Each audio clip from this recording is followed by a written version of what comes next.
Crimson Rivers, shutting down. James hears the scuff of a shoe outside the entrance of the cave, and his heart leaps as he whips his head towards it. There have been 2 cannons, one right after the other, and he's barely been breathing ever since. Maybe it's stupid, but James refuses to even consider the possibility that it's Regulus, despite knowing the chances are, well, he simply doesn't accept that, not without proof. And there's still some part of him that's sure he would know somehow.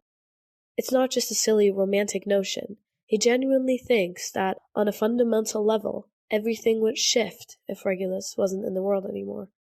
His optimism wilts when the vines are sliced through carelessly, making a large gap for Mulciber to step into. James is moving before he even makes the decision to, bracing one hand on the wall and putting all his weight on his good leg as he hobbles to full height. He keeps his hatchet gripped in one hand and keeps the other against the cave to remain steady. Mulciber stands still in the entrance with a sword in hand, his other wrist wrapped neatly where Regulus removed his hand. He looks at James up and down, then snorts. "Well," he says, gesturing towards James's leg with his wrapped wrist. "It looks like both of us are at a disadvantage, huh?" "A bit," James admits. "Suppose that evens things out between us," Mulciber muses. James purses his lips. "Well, I don't know. It's definitely different, isn't it? I mean, you could actually just turn around and walk away, but I don't have that option." "True," Mulciber concedes, nodding. "But you can use 2 hands to fight, and I can't." "Right, but you still have both elbows," James points out. Mulciber hums. "That I do, and you still have both knees. Might hurt to move that leg, but you still can. I really do think it is evenly matched, honestly." "I'm not sure if that's how it works," James mutters. "Maybe not," Mulciber shrugs. "But, well, I actually wouldn't care if it was an even match either way." James sighs. "Should have seen that coming." "You really should have," Mulciber agrees with a chuckle. He swings the sword lazily in his hand in a move that James doesn't want to admit is cool. "Your boyfriend is very clever, Potter. Do you know that?" "I do know this about him, yes," James says. "It's just his confidence in his own cleverness makes him forget that he's not the only clever person in the world. I just so happen to be rather clever myself," Mulciber tells him, lazily leaning up against the cave wall. "He got us to send Willow away, said you were heading to the starting point to steal all our supplies, and he's a good liar, I'll give him that." "Sounds to me like you're not as clever as you claim to be." "Oh, I wouldn't call that a moment of stupidity. I'd say it was more caution, just in case. I won't lie, I did fall for his little plan to start with. Chased after him for quite a bit, but I can't be blamed for that. I really wanted to kill him." "Failed with that, did you?" James asks lightly, flexing his fingers around the handle of his hatchet, his heart thumping hard in his chest. He needs to know that Regulus is all right. And if he can get Mulciber to slip up... Mulciber just grins at him, looking far too pleased with himself, which makes James's heart sink. "Don't get ahead of yourself, Potter. See, I had a thought. I mean, it was your screams that drew us in this direction, you know? I started thinking, and I wondered, if you were fine and heading to the starting point, why were you screaming so much? I gave it a bit more thought, and I asked myself, why was Black just waiting for us? Seemed almost eager to be chased. Didn't he? And, of course, he'd never get too far away from his precious boyfriend, would he? So, where were you?" "Well, you found me. Want a sticker?" James asks sarcastically. "You're a funny man, Potter," Mulciber replies with a laugh, and it's a mean laugh, sharp and triumphant. "I couldn't be sure, of course, so I decided to check back here to make sense of it all. Imagine my surprise when I find a closed bear trap with blood on it. That told me all I needed to know." James stares at him blankly. Yes, very clever. Are you done gloating now?"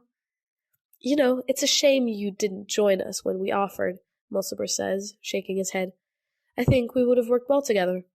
"You're delusional, then," James announces. Mulciber clicks his tongue. "Oh, come off it, Potter. You're strong. There's no denying it, and if you weren't so fucking soft, that would actually mean something.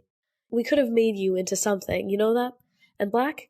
Well, we would have let you look away as we killed him, slowly. James goes still, his face dropping as his gaze sharpens on Mulciber, whose lips curl up in a malicious little smile. It's like the temperature in the cave drops, and James's skin crawls as his ears start to ring. The insinuation makes bile rise in James's throat. But more than that, there's pure fucking fury.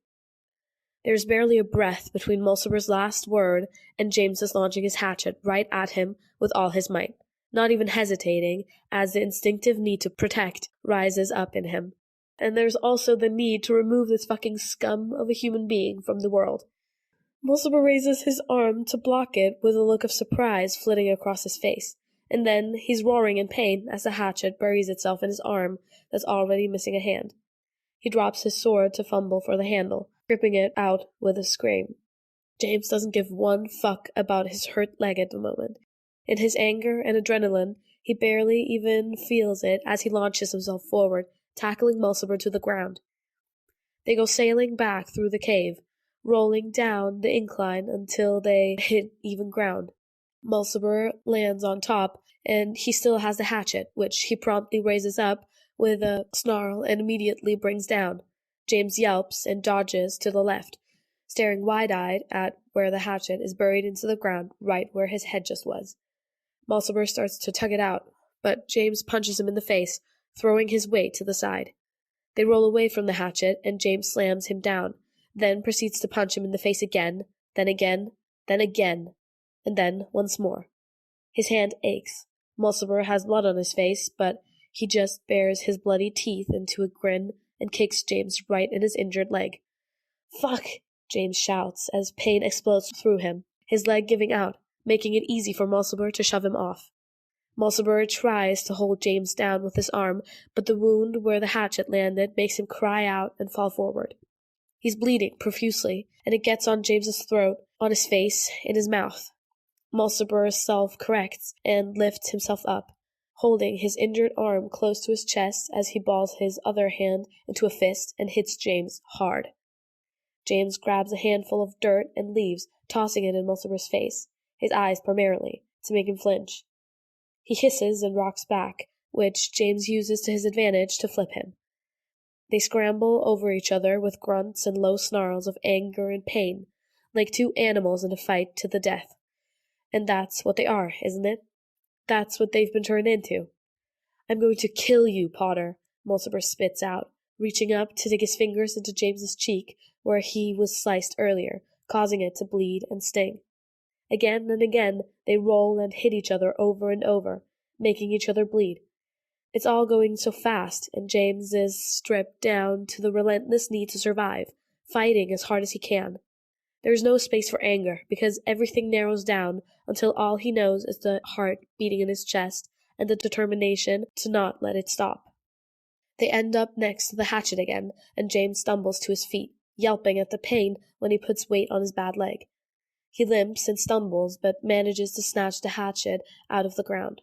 As soon as he's standing over Mulciber, breathing hard, seconds from burying it in his chest, until he stops fucking moving, Mulciber kicks out with force and slams his boot directly into James's leg. James crumbles helplessly, the hatchet falling from his grip and skidding away across the ground. Instantly, he and Mulciber start crawling for it, and James is closer. He's just snatched it up when Mulciber grabs him by the back of his hair, snapping his head back before shoving him face first into the ground. It hurts. A throbbing pain immediately starts up, but James doesn't think anything breaks. There's blood in his mouth, and he doesn't know if it's his. On the next yank, James sends his elbow back as hard as he can, which makes Mulciber gasp and loosen his grip. James immediately throws himself to the side and desperately flings himself on top of Mulciber with the hatchet in hand. He races it up and brings it down, but Mulciber catches it by the handle with his hand, his fingers overlapping with James's as his arm shakes from the exertion of trying not to let James push it down into his chest. James pushes harder. What are you even fighting for?" Mulciber grits out through clenched teeth. "Your boyfriend is already dead." James falters. He can't help it. Those words take him out at his knees, hurting worse than anything that's happened to him so far.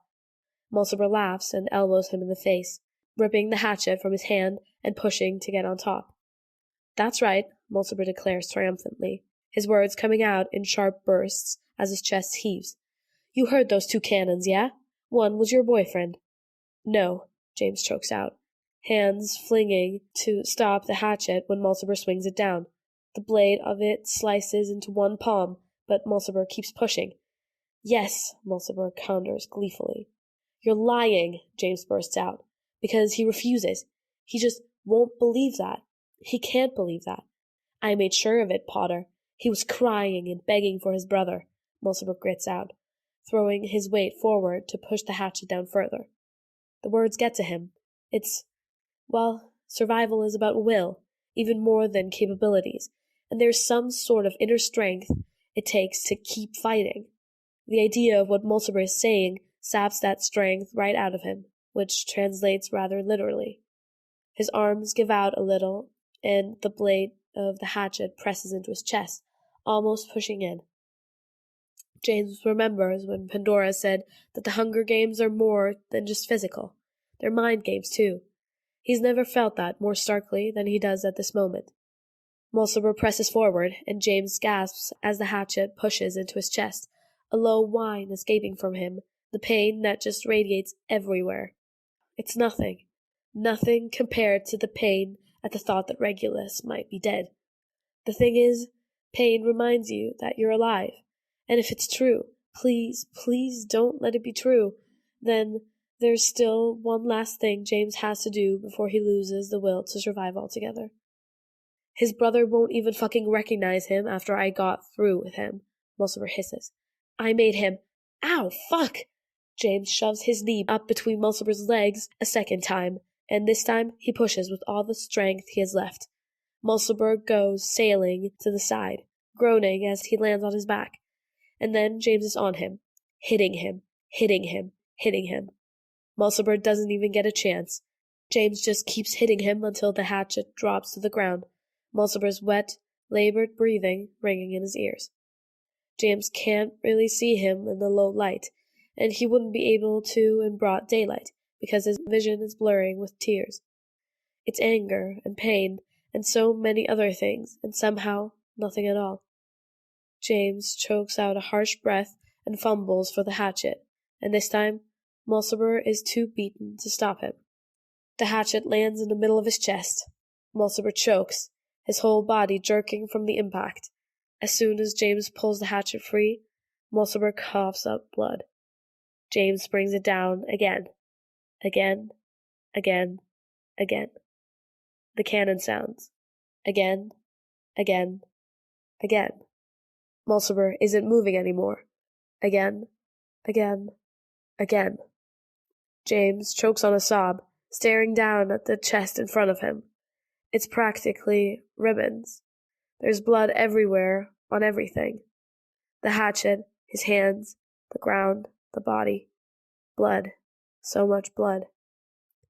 The hatchet hits the ground, and James slumps to the side, landing on his back next to Mulciber's body, where he proceeds to weep so hard that it's hard to breathe.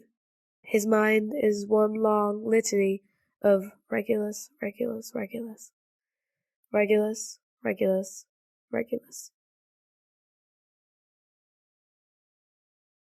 The sound of a cannon shakes Regulus out of his daze. It rings in his ears as the world snaps back into focus. He feels simultaneously like no time has passed since Evan died, and also as if it's been years. Everything has a fuzzy quality to it, and there's a steady pulse of pain in the center of his chest. That pulse of pain shifts into panic immediately when the cannon sounds, and then he's running. Regulus isn't too far from the pond, so it doesn't take long to break through the trees. He instantly starts towards the east because that's where James is supposed to be, only to come to a screeching halt when he sees the shape of 2 bodies lying towards the west. One of them is James. "No," Regulus whispers, breathless, the very tips of his fingers tingling as he scrambles to throw himself in that direction. He sprints around the edge of the pond, rushing right for the bodies. No, James! There's a soft sob, And it's James, and Regulus has never been so relieved to hear such sorrow in his life. He tosses himself on the ground next to James, who sucks in a deep, gasping breath and shifts towards him. Regulus is already reaching for him, dragging his top half into his lap, arm wrapping around him as he curls up and presses his face into Regulus's stomach. "James," Regulus says, and then he can't stop saying it. He chants the name like a prayer. "James, James, James, James, James, James." Regulus doesn't even care about Mulciber's body right next to them. That doesn't matter. Nothing matters but James right now, alive and breathing. Regulus folds forward and presses his face into James's hair, holding him close. He doesn't know if they're both crying or if they're not. He doesn't know how much time has passed, or if it even does at all. Everything narrows down to this, and it could be seconds or hours before the world creeps in around the edges again. They breathe. James is making little hitched noises in his throat, but he's no longer weeping. His whole body is shivering, and Regulus doesn't know if it's because of the cold or because of what happened. What did happen? Regulus raises his head to look at Mulciber. It's brutal. Brutal. There's a lot of blood, and Mulciber's chest is cracked open and caved in, a complete mess. Regulus stares at it, feeling numb. "Okay," Regulus says out loud, his voice shockingly steady.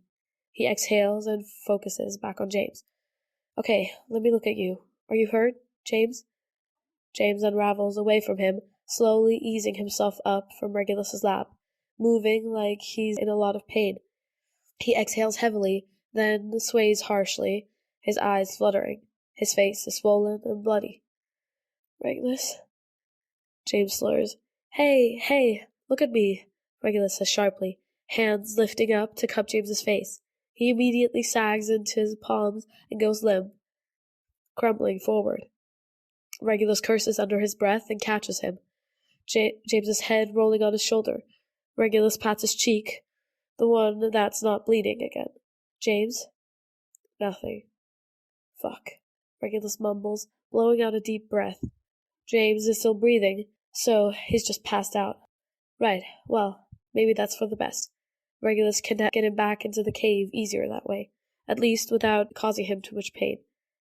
James is bigger than him, and taller, and Regulus is really fucking exhausted and sporting injuries of his own, but nothing short of immediate death could stop him from getting James to safety, where Regulus can check him over.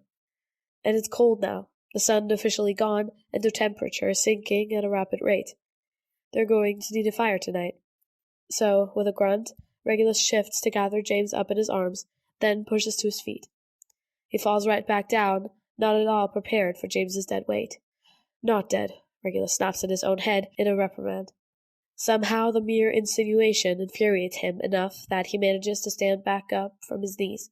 He curses, then grits his teeth as he starts to walk. He practically runs and stumbles to the cave, trying to make it there as quickly as possible, which is difficult to do in the dark like this. He's groaning by the time he makes it, but he does indeed make it. The entrance is conveniently cut open for him, at least, but then he nearly trips over a sword that he assumes Mulciber must have dropped.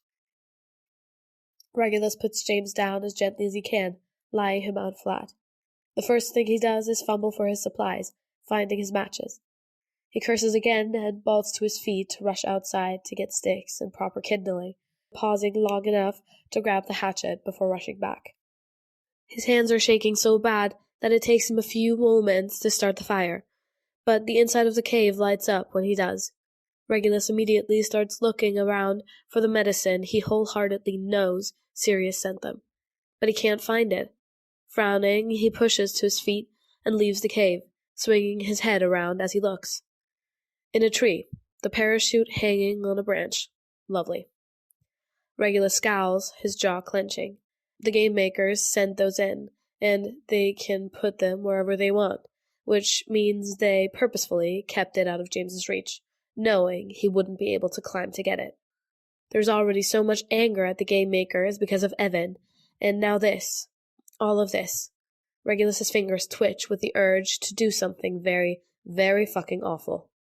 Shaking his head, Regulus rushes forward to get to the tree, a lump forming in his throat when he thinks about how easily Evan would have scaled up to get it. Regulus does it with a lot less finesse, and it's so stupid that he's still scared. After all that he's seen, that he's done, how is he still scared of this? But he is, and he does it anyway. He climbs up and cuts down the container, then scurries right back down, breathing easier as soon as he's on solid ground. Snatching up the container, he heads right back towards the cave. Halfway, the sound of a Hallow helicopter approaches, the trees swaying and the wind whipping as it gets closer.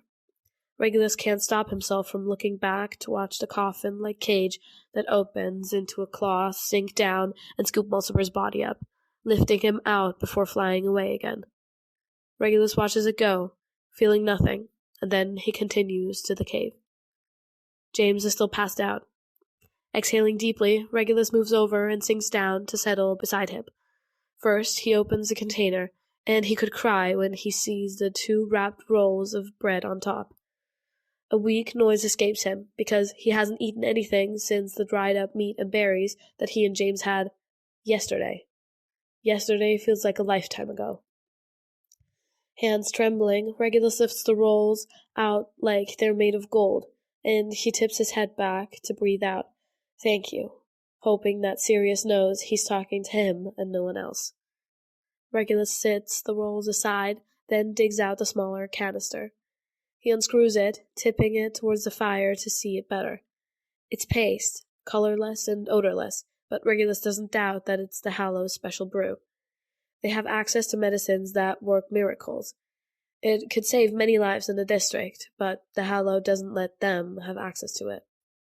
Putting that down, Regulus reaches in to draw out the last thing that's in there. A small, white card. The message that Sirius can send with it. The messages are seen before they're sent in to keep any helpful information from being given, like it's cheating in some way, as if survival is a game.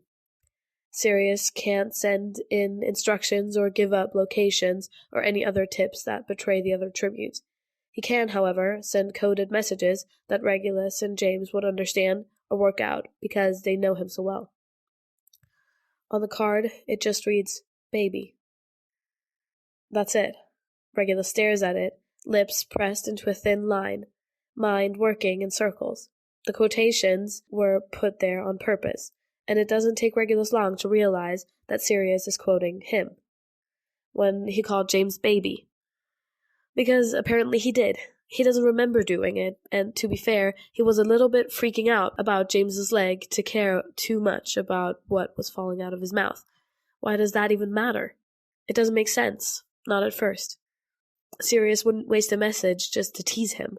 Actually, no, he would probably be very tempted to, and he'd love it if he could manage to tease Regulus at the same time that he's helping him. But how exactly does this fucking help? He glances from the card to the rolls to the medicine to James, then back to the card, and that's when it clicks. You've got to be fucking joking, Regulus thinks, in a rising sense of disbelief, his face twisting into a scowl. So, the medicine and food was about James and Regulus's relationship. The people love them so much that this is like a reward to them. So, what? If Regulus doesn't play into it, they won't get anything else? Life-saving offers are dependent on how much they please the Hallow with their fucking love story? Regulus wants to scream. He squeezes his eyes shut, then crumbles the card up in his fist, grinding his teeth. Slowly, he exhales through his nose and opens his eyes, tossing the card into the fire with a glare. He does not have the emotional stability to deal with that right now. He focuses on James instead. First, he handles James's leg. He has to go out and get fresh water in Evan's bowl, freezing the whole way there and then back. It's getting dangerously cold again. Once he's back, he wrings out the cloth and reveals James's leg, taking off the bandages with care. It's worse than it was when he last saw it. Now there are dark bruises that put a lump in Regulus's throat. Guilt threatens to choke him as he cleanses James's leg carefully. and James doesn't stir, not even when Regulus smooths the salve on his leg. Next, Regulus goes to his cheek. There's blood all over his face and throat that Regulus diligently cleans away, repeatedly dipping the cloth and wringing it out over and over again. His hands are freezing, but he doesn't stop. Regulus puts the salve on his cheek, and that's when James wakes up. "Reg?" James rasps, his eyes fluttering open.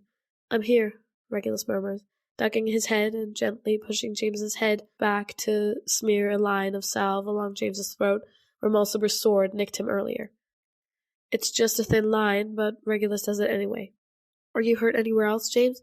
Did Mulciber get you anywhere else?" My chest. The hatchet." James sounds disoriented, still a little bit out of it, still half asleep. Regulus inhales sharply, his heart dropping. He slowly reaches out with numb fingers to open James's coat. His fingers bump into something, a cold pin that makes his breath hitch. It's in the shape of the sun, and he thinks about his own star pin, the one Gideon gave him. James told him that they killed Fabian in front of him, much the same way they did Gideon. That infuriates him, too, but it also scares him. All of this goes beyond just the arena and game makers. Behind it all is Riddle, and he's a very, very powerful man. The type of man who kills people in the form of a warning. Regulus thinks about the message he carved into the tree by Evan's body, and he goes cold all over. He doesn't have a lot of people in his life who matter to him, but there's Barty. They're serious. He even thinks of Remus, Pandora, and Dorcas. Even his parents, horrible as they are, cross his mind. And James. Oh, James. Riddle could kill them all. Swallowing harshly, Regulus feels his defiance flicker like a candle in the wind. He's so tired, and the fear makes him want to curl up and never move again. Never make a mistake again. He takes a deep breath and tucks the pin out of sight, in the fold of James's coat, then focuses on the wound on his chest. There's so much blood that it takes Regulus a bit to find it. James's shirt has a tear through it, and when he pushes it open, he can make out where the hatchet was pushed into the flesh. It's not too deep, but the sight of it makes Regulus' stomach cramp. He carefully wipes away the blood and applies salve to that too, then zips James's coat back up. "Regulus?" James says, like he's discovering him all over again. He blinks harshly, as if he's not sure this is real. "I'm here," Regulus tells him again, because he'll tell James that as many times as he needs to hear it. He can't say what he should, can't get his words out. "I'm sorry I left. I'm sorry I didn't make it back in time. I'm sorry. "You're here," James repeats, and then he's surging forward with a surprising burst of strength to drag Regulus into his arms. He clings to Regulus, hugging him so tight that it hurts, and Regulus lets him. James snatches back quickly, hands flying up to frame Regulus's face. "Is this real? I thought he... Mulciber?" Regulus asks, and James's mouth snaps shut with a harsh click. His hands slip off Regulus's face as he sways back, and he looks hurt, all twisted up inside. Something passes through his eyes, and then he lowers them, like he can't bear to meet Regulus's gaze. "Give me your hands." Wordlessly, James complies. Regulus cradles James's hands in his lap and gently, carefully cleans the blood off of them. His knuckles are busted and swollen, so Regulus applies salve to those as well, which draws James's attention. "What is that?" James asks. "The medicine Sirius sent. I've already taken care of your leg, face, and chest," Regulus says quietly. James shifts to sit up further, craning his head to locate the canister, and then he's tugging it towards him with one hand while Regulus smears salve on the slice of his other palm. Regulus's head is ducked, so he starts a little in surprise when he feels James's thumb glide along the cut on his cheek. That is already mostly healed by now, the one Avery gave him. James's touch is gentle, and Regulus looks up at him through his eyelashes and curtain of curls. James keeps stroking his cheek, even when there's no need to, and they don't say anything. Not a word passes between them as Regulus cradles his other hand, and James cradles his face. Despite everything, Regulus still has his heart flutters. This isn't really the time or place, though, and they've dealt with too much today for it to be anything other than weak within him. It's not even yearning. Regulus is too tired, too worn out, too hurt to yearn for anything at all. "Let me see your shoulder," James murmurs, dropping his hand to gently tug at Regulus's coat. Honestly, Regulus forgot about where Axus's hook caught him in the shoulder twice, but the reminder makes him realize that there is a twinge there. James helps him pull his coat and the collar of his shirt to the side, down over his arm, revealing where the hook got him. From the angle, the hook thankfully didn't dig in too deep, but it's obvious where it caught his skin. There's a puncture wound, rather shallow, and a red scrape that runs up a bit. James is gentle when cleaning away the dried blood, then just as tender when applying the salve. His fingers are warm, and Regulus's eyes flutter shut at the intimacy of this moment. It's just the front of his shoulder, but the feeling of James's fingers there feels both entirely too good and far too important. "Side," James instructs next, pulling Regulus's shirt back into place before wringing out the cloth. Regulus does as he's told, dutifully leaning back and easing up his coat and shirt as he cranes his head to peer down at the gash on his side with a grimace. He hadn't forgotten about this one, very aware of the pain, but he's been ignoring it. It looks bad, which is confirmed a moment later when James hisses between his teeth like he's just been burned.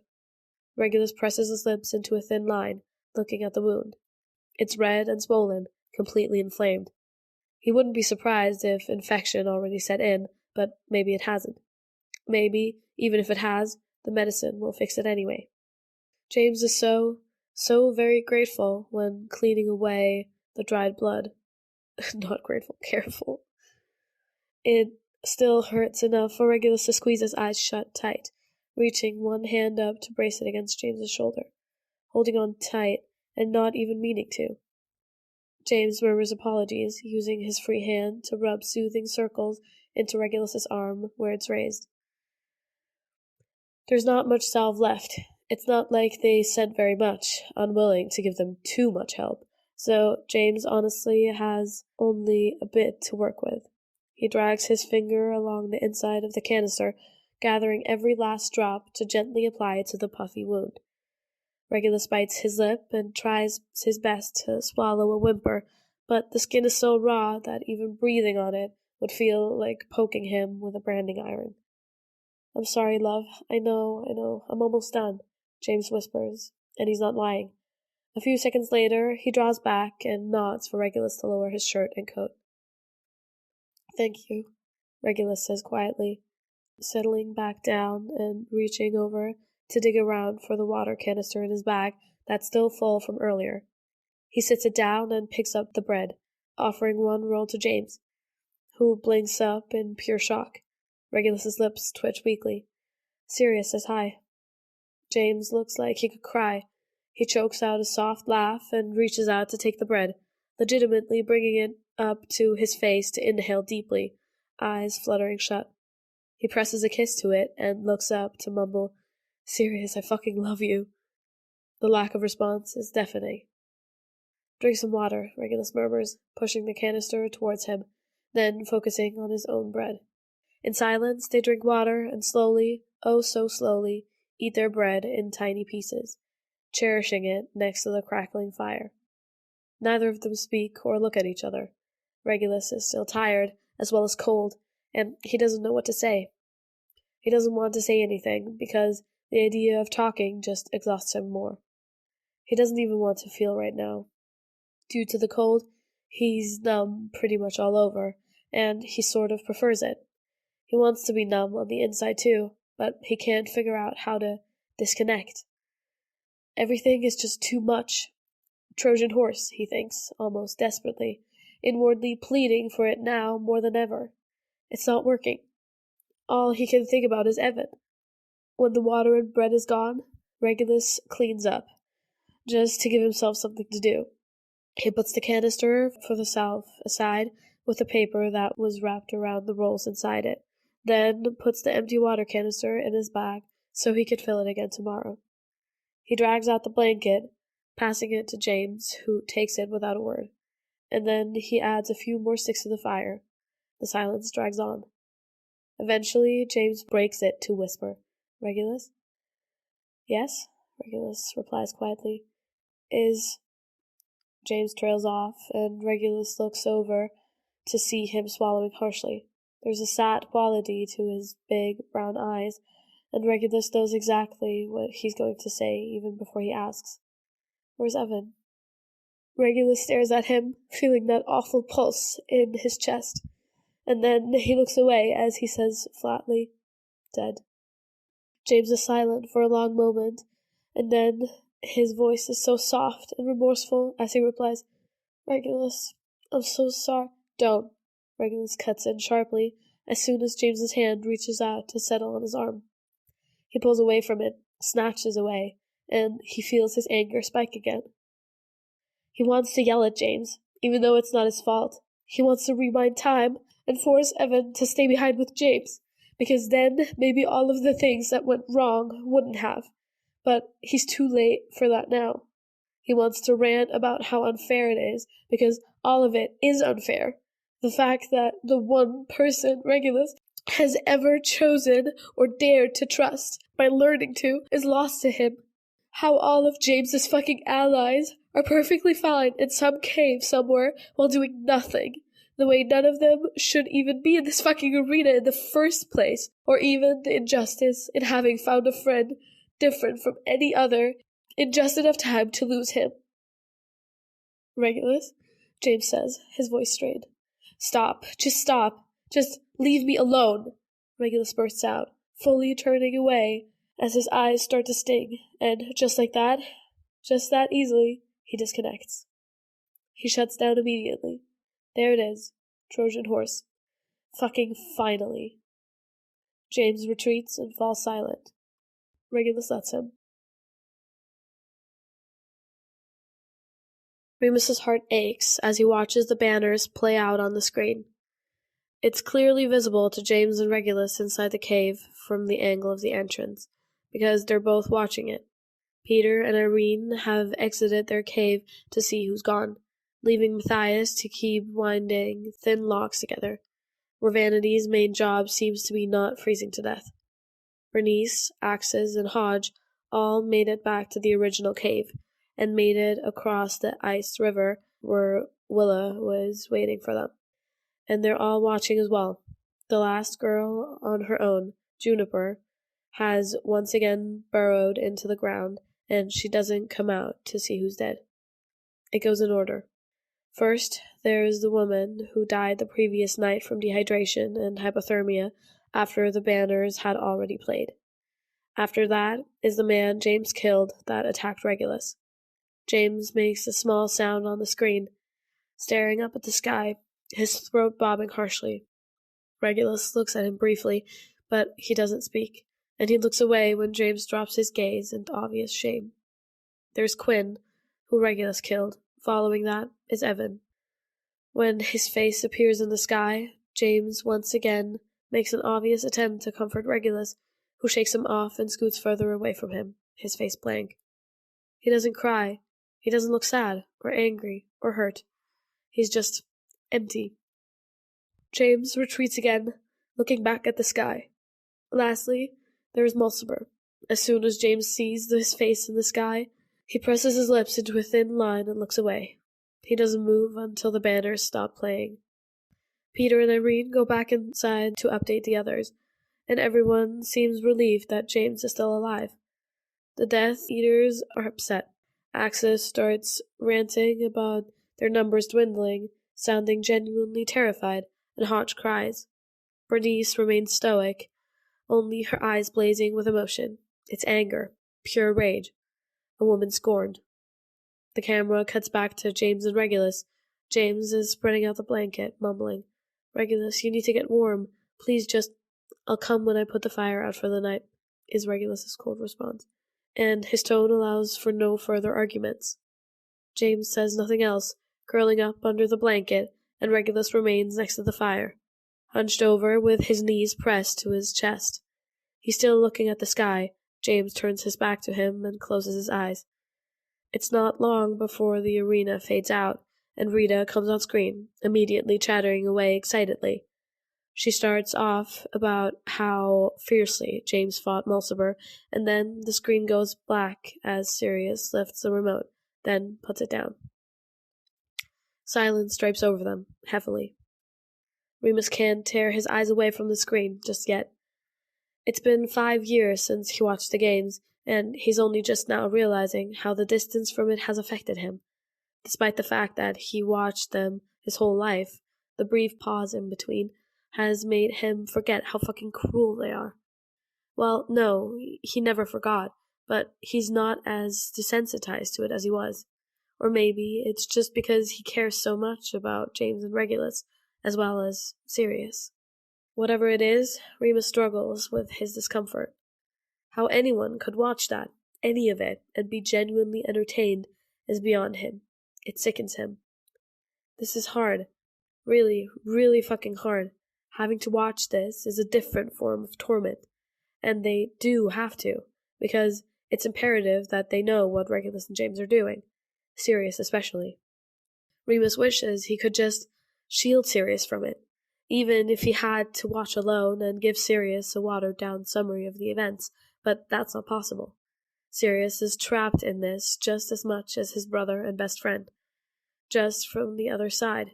It's all fucked. Sirius has had it rough today. Well, he's had it rough this entire time, but he's genuinely been a wreck tonight compared to the previous ones.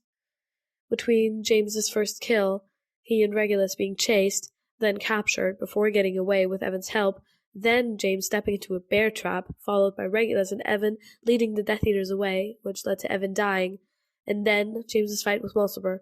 Well, Sirius has likely felt every emotion on the possible spectrum for humans to feel, and then some. He's been so fucking stressed. Sirius has cried. He has shouted in fear. He has held his breath and held Remus's hand in a death grip, and he has let go.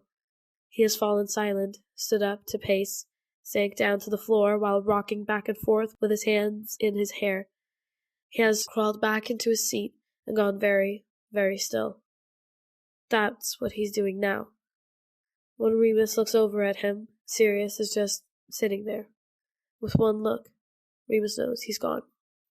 He can't pinpoint when exactly it happened, but Sirius did become strangely quiet mere moments after Mulciber pressed the hatchet into James's chest.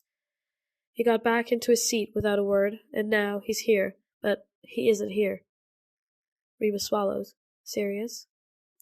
Immediately, Sirius looks over at him and blinks. But it's not... It is him, but he's hidden away. Like a curtain has come down within him. Remus can tell by his eyes. There's just something different about them when this happens to him, which Remus has only seen one other time.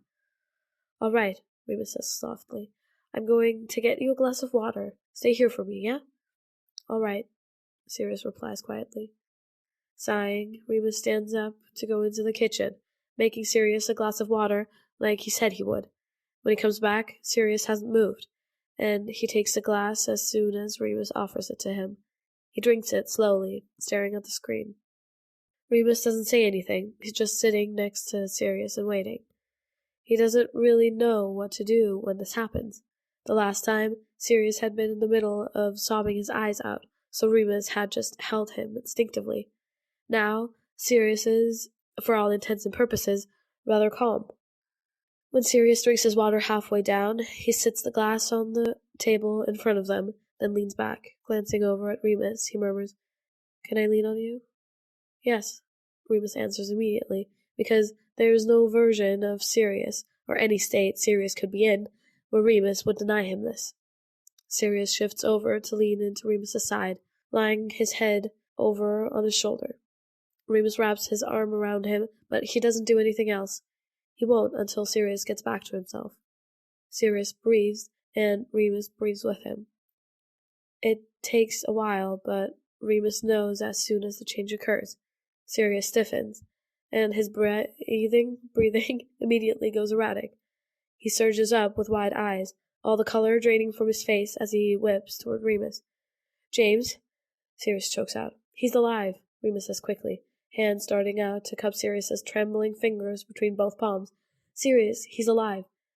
I need to see, Sirius declares, diving away from Remus to fumble for the remote. Remus falls silent, letting Sirius do what he needs to do. The screen comes back on to Rita talking about Juniper, who is surprising everyone by how long she's lived and how well she's doing on her own as a 16-year-old girl. Sirius just rewinds, not stopping until it gets back to the fight between Mulciber and James. Remus looks away, but he can't do anything to stop himself from hearing it. He closes his eyes, trying to drown it out. Even still, he reaches over and gently bumps his hand into the side of Sirius's leg in offering. Sirius takes it, threading their fingers together and holding on tight. Knowing that James lives seems to help him get through it, but that doesn't stop him from crying right along with his best friend after Mulciber is dead. Sirius does that rocking thing he does when he can't be still, especially in moments of distress. Remus thinks it soothes him. He watches all the way through, making quiet noises and murmuring soft words under his breath that Remus knows aren't meant for him, so he respectfully doesn't try to listen to what they might be. Sirius is calmer by the end, and just as he did before, he turns the screen black the moment Rita comes on. There's another round of silence and breathing. Reggie isn't doing so well, Sirius mumbles eventually. He's frowning when Remus glances over at him. You can see it, can't you? He's shutting down. James is... This is hurting him. All of it. They're both so... He shakes his head, his throat rising and falling on a harsh swallow. I don't know how they're going to... Sirius. Remus cuts in gently, and Sirius looks at him, still so pale. Start small, remember? Right. Sirius takes a deep breath and nods. They've done this once before the previous night when Sirius was stressed, and it seems to help him, so Remus is sticking with it. Right. So, first, they're alive. They're alive, Remus agrees, nodding, because that's the first priority. Everything else, that's something to deal with after acknowledging the relief that they're alive. That alone always calms Sirius, helps ground him. It soothes Remus too. They've got medicine that will have them healed by morning. Sirius lifts off slowly. They've had bread to eat, so they're not sleeping on an empty stomach. They have water and a way to stay warm. They're safe for now. Remus hums. Yes, they are. You helped them today, Sirius. Don't ignore that. I know you worked hard with the sponsors. I wish I didn't need to help them at all, Sirius mumbles. I got them medicine and food, but that doesn't mean they aren't hurt. That doesn't just go away. I can't... You're right, it doesn't, and it's not fair that they're going through this, Remus agrees. But even just getting what you sent them meant something to them. That's important. Sirius opens his mouth, then closes it, then nods. His eyebrows furrow. I'm fairly sure that Regulus got my message that I sent with the medicine and bread. Can I ask? Remus murmurs, and Sirius nods. You just wrote baby. I don't get it. Am I missing something? I'm really glad that you don't understand, because that means you aren't thinking like them. Sirius spits the word like it's poison, his lip curling. The fucking Hallows are loving James and Regulus's little romantic moments, which I can't even begin to explain how fucked that is on so many levels. Regulus called James baby, which... He pauses, then wrinkles his nose and clears his throat. Well, I'm quite sure it just slipped out because he was panicking about James being hurt, because he would never be so soppy in front of the entire world on purpose like that. Maybe in private, but, well, that is, unless he's freaking out, apparently. Can't blame him there, Remus muses. No? Not one for pet names? Sirius asks curiously. Remus shrugs one shoulder. Generally no. I had one boyfriend call me Sunshine, and, unfortunately, Riri. Riri, Sirius repeats flatly, one eyebrow arching up, with so much judgment and sass packed into that one twitch of muscle that Remus laughs. Yes, awful, isn't it? Remus asks. Sirius purses his lips like he's tasting something sour. It's more than just awful, Remus. That's a crime against nature. Riri? He scoffs, his face scrunching up. And you still dated him after that? Willingly? He sucked cock quite well, Remus says dryly. So, yes, I was willing to take the bad with the good, as it were. Oh, did he? Sirius sniffs primly. Have some standards, why don't you? Remus bites back a smile. It was a short relationship anyway, so I'm gathering that you don't like pet names. No, I do, Sirius replies, relaxing now that they're no longer referencing Remus's past boyfriends. He breaks out into a soft smile. I'm a lot like James that way, I suppose. Did you see how happy he was about it? Regulus calling him that, I mean. Even in all that pain, he was ecstatic. He's pathetic. A bit, yeah, Remus says softly, amused by how fond Sirius currently sounds. He's really quite smitten, isn't he? Sirius sighs, his smile fading. Yeah, he is. Remus nods. Right, so, sending that word. Oh, yeah, that, Sirius says, back on track. Basically, I just told Regulus that they'll have more support if they play into the whole love story thing. He looked peeved about it, so I figured he worked out what I meant. Can't blame him for that either. Remus frowns and shakes his head. I would hate it too, having to deal with the fact that your worth is measured in how entertaining you can be for others, involving something that's personal. And your survival is dependent on that. Oh, I would be furious. Anyone would, Sirius mutters with a scowl, but they never care when it's not them. It's never them, Remus murmurs, his jaw clenching. Sirius closes his eyes and takes a deep breath, drawing his hands away from Remus's to scrub his palms up and down his face. He rubs at his eyes, then presses his fingers into his cheeks and moves them around like he's massaging them. He then proceeds to tap both cheeks and roll his jaw, like he's trying to reset himself and work the tension out of his face. Smacking his lips, he drops his hand and opens his eyes. Okay, next, Sirius says with a deep exhale. Evan died. Yeah, Remus replies with a frown. His heart gives a pang just thinking about the way Regulus had sobbed when it happened, and he once again breaks out into goosebumps, thinking about the short but poignant message Regulus carved into the tree. Regulus isn't handling it well, Sirius mumbled.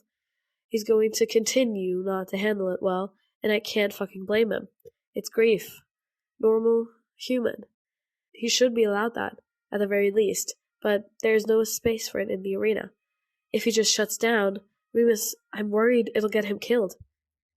Regulus has been doing so well, Remus says. He's stubborn, like you. As unfair and awful as it is, I don't think he's going to let this stop him from surviving.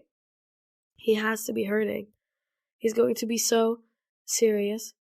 Grimacing, Sirius nods. Right, focus on now.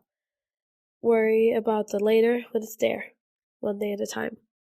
One day at a time, Remus repeats quietly, because that's really the only way Sirius can handle this, and even that's a struggle for him, which is fair and makes complete sense. James was hurt, Sirius continues, a strain in his voice. You said he'd be fine by morning. He will. They both will. I hated seeing him in pain, either of them. But yes, they will heal. The medicine was very expensive, but it'll work really well. I think they might have scars, but maybe not. Remus clears his throat. You have scars.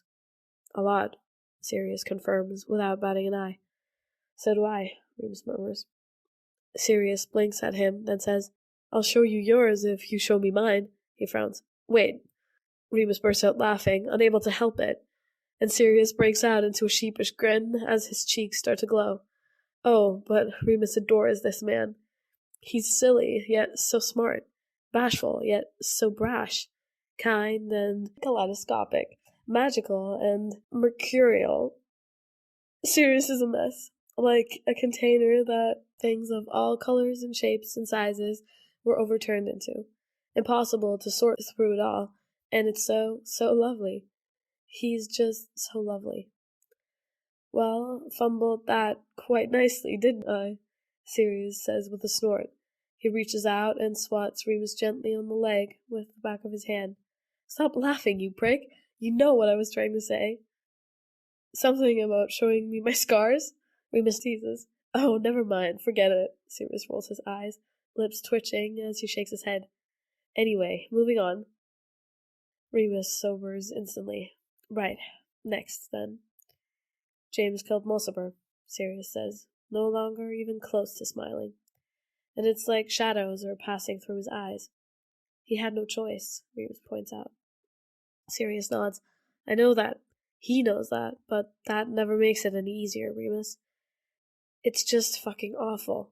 I know he won't let that stop him because his motivations are a little different than Regulus's, or, well, actually, they're not different at all, but my point is, it's still going to get to him. He's James. Worst case scenario, it gets to him so much that he falters next time something goes wrong. James is strong, and he's fought hard, Remus says. When it comes down to it, he's not going to give up. Don't think about what might happen, not now.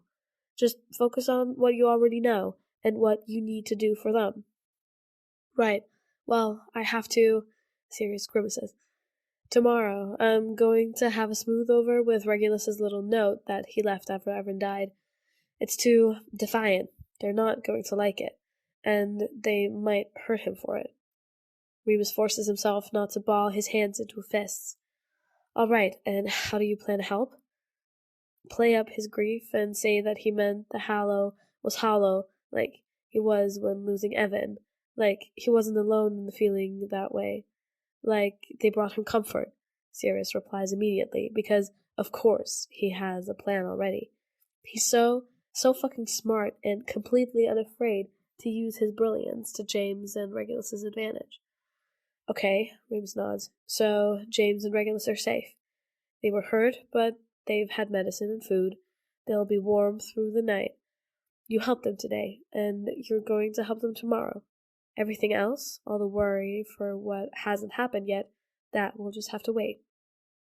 Of course, Remus knows it's not as simple as that. Sirius is going to fret and worry about everything regardless. All that has happened and all that could.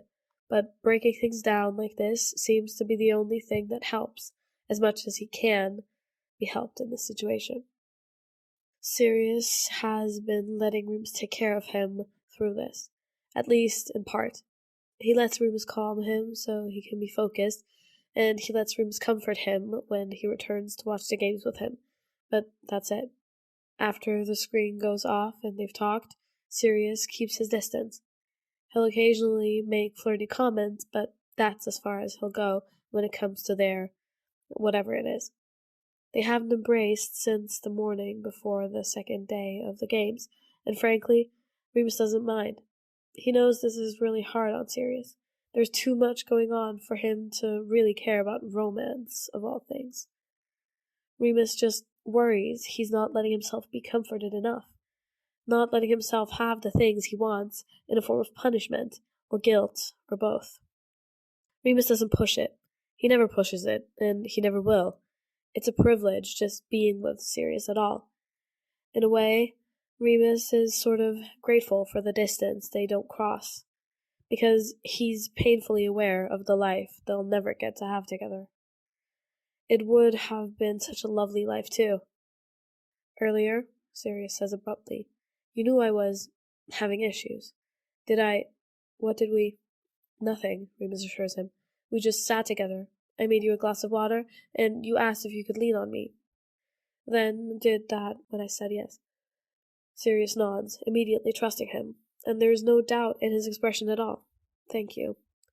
You don't need to thank me. You've done something kind and helpful.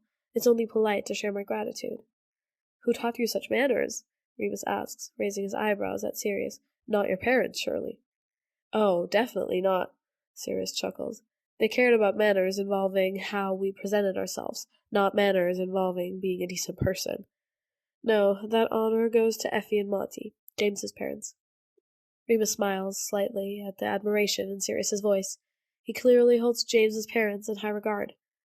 They adopted you when you moved out, right? Basically, Sirius admits. But honestly, they looked after me and Reggie a lot when we were children. Hard not to when they were in and out of their house so much. When we were in and out of their house so much, okay. Well, me more than Regulus generally, but he was around before. There's a pause, then Regulus a serious sighs. Anyway, yes, Effie and Monty took me in as soon as I showed up. No questions asked. Effie, she was your mentor. Yeah, she was. If not for her, I wouldn't be alive right now, in more ways than one. She and Monty are brilliant parents. I've been wishing they were mine since I was 11. I can't even imagine what they're going through right now. They sound lovely, Remus murmurs. Sirius blinks rapidly and clears his throat, glancing over at him with a tight smile. They are. What about you? What? Remus asks. I feel like we talk about me a lot, but I'm curious about you too, Sirius mumbles. Obviously, you don't have to tell me, but if you wanted to. My parents? If you wanted to tell me about them, sure. Remus takes a deep breath, then slowly lets it out. Yeah, they were brilliant. My mom was a seamstress, which is not the convenience you might think it would be. No, why not? Hope Lupin didn't believe in throwing clothes out, and considering how hard it was to come by nice, new clothes, I can't really blame her. But she was a bit fanatical about it, if I'm honest. If I got holes or tears in anything, she just sewed them shut. You wouldn't believe the amount of patches I had on my clothes at all times. Lily used to say I dressed like a grandpa, but that was because my mom believed in handing clothes down as well, as long as they fit. I bet you looked sexy dressing like a grandpa, Sirius teases, and Remus huffs a quiet laugh, shaking his head. Hope sounds like a practical woman. She was, Remus says softly. Sirius hesitates, clearly debating the question that Remus just knows he wants to ask. He apparently decides not to, choosing instead to murmur, And your dad? What's his name? Lyle Lupin, Remus recites, dropping his gaze.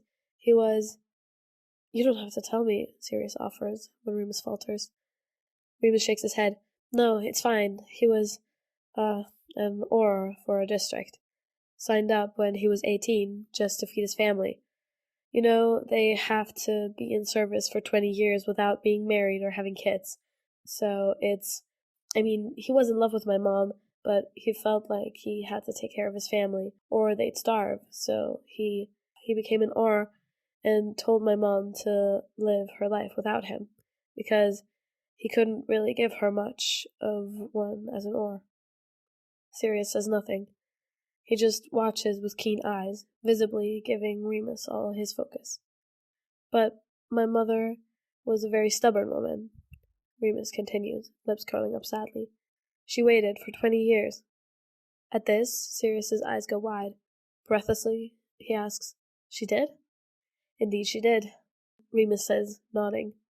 She used to tell me how she would flirt with him and try to get him to sneak off and have a secret affair, even though it would get them both killed if they were ever found out. And did they?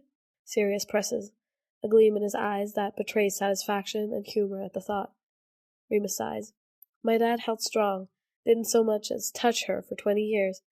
He said he gave up trying to convince her to live a life with someone else about 15 years in, but he still wouldn't give in. Showing any loyalty to anything other than the Hallow would have gotten them killed. It's funny, though. A week after the 20 years were up, my parents were married, and I came less than a year later. That's really sweet, Sirius says softly. Suppose it is. In the end, they didn't get as much time together as they spent apart, Remus murmurs. She died when I was 17, only 3 years before. Remus bites off the rest of that sentence, swallowing it, even though it's too bitter. He remembers the day his mother died, sick in bed with Lyle right beside her, talking about how the life they had together was worth the wait. He remembers 3 years after, when blood spattered a shirt his mother had sewn for him, and he ran with Lily's hand in his, knowing he'd never get to go home again. Remus? Sirius asks cautiously. Before I ended up here, Remus finishes, which wasn't what he was going to originally say, but by the expression on Sirius's face, he knows it. He doesn't push it, though. My dad retired when he was 50, only 5 years before my mom passed. That's when the new wave of Aurors came in, since most of the others had aged out, like my dad. I was 12. It's always difficult going through that change, Sirius mutters with a grimace. The new Aurors are usually nothing like the ones before them, and you're already used to how things were before they got there. And then suddenly it's on you to adjust to new rules and procedures to avoid getting into trouble. It's utter shit. Yeah, pretty bang on, Remus agrees wryly. The new Aurors they weren't as lax as the ones before them. They came straight from District 2, where they trained, and, they're basically just Hallows. Anyway, my dad was usually a calm, level-headed man. Imagine a load of new people coming into the job you did for 32 years and completely going about it wrong, particularly just to abuse their power. He runs his tongue over his teeth, then gives Sirius a tight smile. Let's just say it didn't end well, and leave it at that, yeah? Sirius is curious. Remus can tell that he's curious, and he can't even blame him, but to tell him, for some reason, Remus really doesn't want to. It's nothing good, and Sirius already sees too much of his worst as it is. Despite his curiosity, Sirius doesn't push any further. I'm sorry about your mom, Sirius murmurs. It's a shame I'll never get to meet her. I think we would have gotten on. Oh yeah, she would have loved you, Remus admits with a fond chuckle, lips curling up. It's a shame I'll never get to meet Monty and Effie. They'll know of you, though, Sirius assures him. I'll be telling them all about you. Will you? Remus asks. Sirius gives him a lopsided smile, cute and boyish. They worry about me, so it'll comfort them to know that I had you through all of this. I wish I could tell them now. Your mere existence would help them sleep better at night. I just know it. He chuckles. Just like it does for me. Remus melts like butter over an open flame. He's nearly overcome with the urge to reach out and touch Sirius, to hold him, to kiss him. He refrains with effort, turning his head away and taking a deep breath to calm himself. For the first time in years, Remus's mind turns to his father. All their fights, all their disagreements, all the push and pull of where they couldn't meet halfway on how to act, especially after Hope died. Remus was too radical, honestly, defiant, rebellious, always in trouble and unafraid to cause more, while Lyle was hard on him for it. These days, Remus knows why, even though he couldn't understand it back then. This is what Lyle was trying to warn him away from. Exactly what happened, and exactly where Remus is now. Lyle could see the smoke signal for what it was, and he knew how bad things could get. He tried to save Remus from this fate, but he hadn't managed to. Remus didn't let him. They had a fight on that last day, a screaming match, in fact. Lyle ranting and lecturing, while Remus shouted and tossed a glass at the wall the moment Lyle dared to bring what Hope would have wanted into it. Their worst fight, and that's the last memory Remus ever has with his dad. Remus can just imagine what it was like for Lyle when he heard the news, when he found out that his son, swallowing thickly, Remus pushes the thoughts away. There is a reason he doesn't think about it, mostly because it hurts to. He can't go to his dad now and tell him that, even if he still doesn't agree, he understands what Lyle was trying to do. And he's grateful. All Lyle ever wanted to do was protect his son. And Remus had his own way of doing things. Look where that's gotten him. There's something else Remus understands now that he could never before. Being chained to the Hallow and being so very aware that one mistake could end in death or worse. The only difference is Lyle had to deal with it for 20 years, and Remus is sentenced to life. It's some kind of cruel irony that Remus would find himself in a situation like his parents. But, unlike them, he and Sirius will never get their happy ending, even as brief as it was. Remus glances over at Sirius and smiles slightly, because if there's one thing that Hope and Lyle taught him about love, it's that a happy middle is just as special. Gently, Sirius smiles back.